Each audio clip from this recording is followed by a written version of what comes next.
recusal of Justice Binta Nyako, the untold power tussle between Justice Binta Nyako and Chief Judge Tsoho.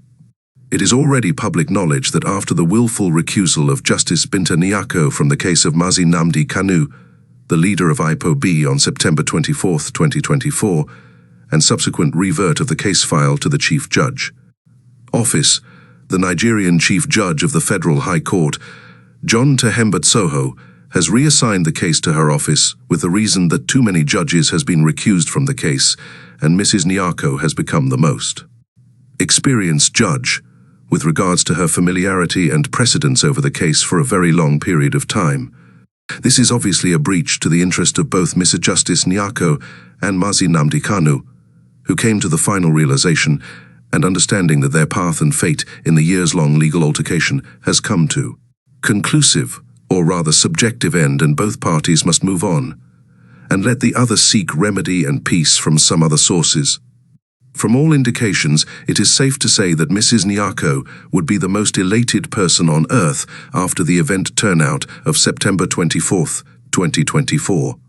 The recusal plea of Mazi Nnamdi Kanu was a mere formality to actualize her dream and aspirations to hands off the case that has placed her in a very dicey political tussle between a conflicting state actor versus semi-state actor, where her career, family, and their well-being were placed as factors of immense consideration, while she discharged her Lady Justice duties.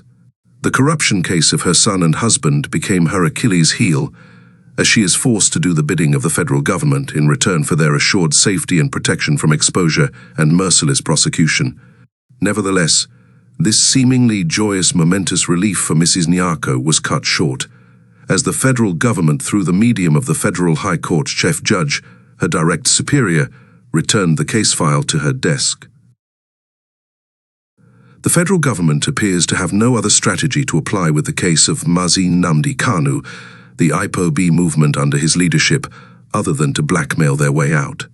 Sadly, yet laughably so, suffice to say that there exists an internal rift between Mrs. Nyako and Mr. Tsoho, which has also been ascertained of playing a significant role in this vindictiveness and insistence of the federal government against Mrs.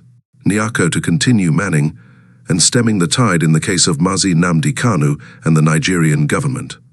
The story goes way back from 2016, when Mr. Tsoho was transferred from the Lagos Federal High Court Division to the Abuja Division.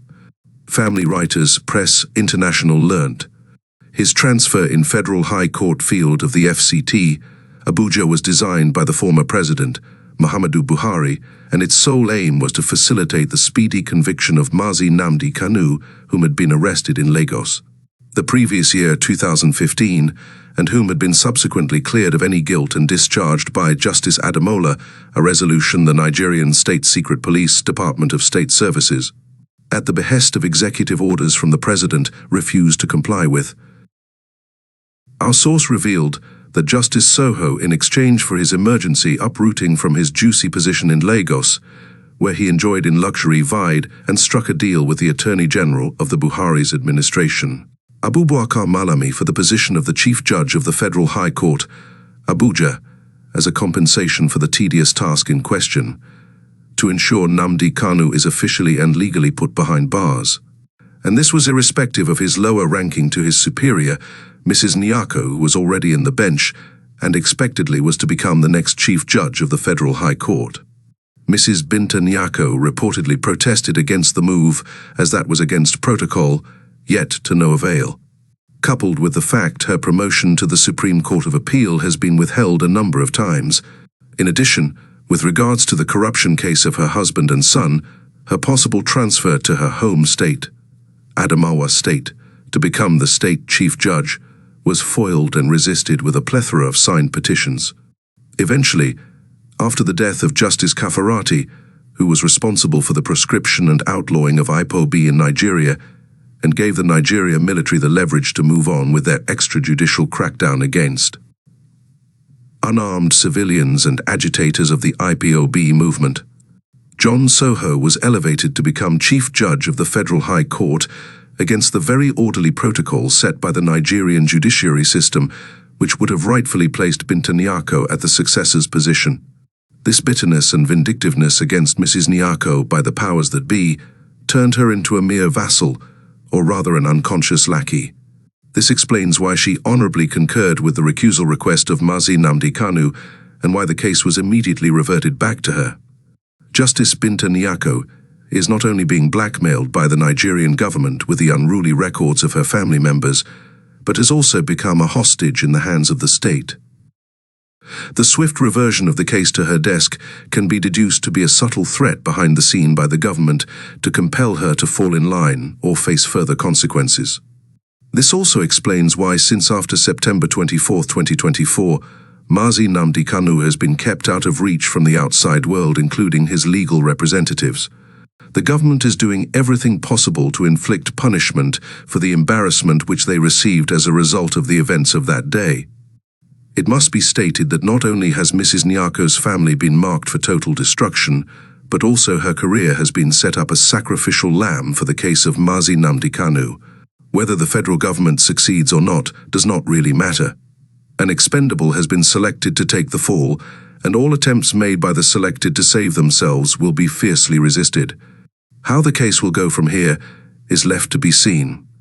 What we do know is that the IPOB movement has declined interest and confidence in the Nigerian judiciary system, and events like this are self-evident enough to explain why such position is needed. Mazi Nnamdi Kanu will not get justice from a judiciary manipulated at will and seamlessly by the federal government, and the manipulating signatures can be brazenly seen. The Biafra case for self-determination, including the release of Mazi Nnamdi Kanu, will be resolved via a political solution. This is a reality all and sundry must get acquainted with. Family Writers Press International. Stay tuned for more updates. Hey, come. Akalaka madino wedon fiche. Akalaka madino wedon fiche. Ugo chuku tu very madi fiche niyo.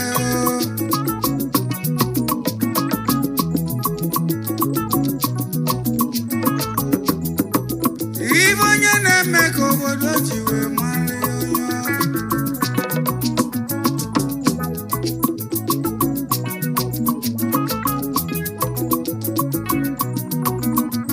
Eche mnonya ngweli madina konye ngweli be.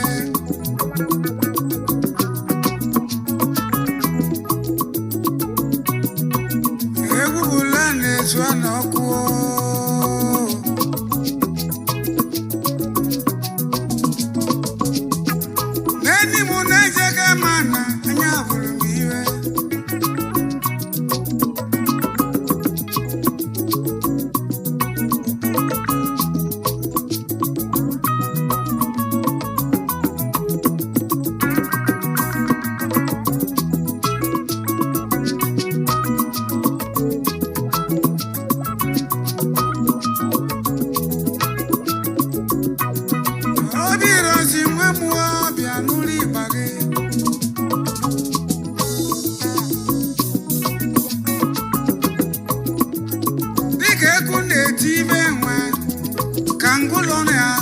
Ngulono na chapa polanya oje kuyentu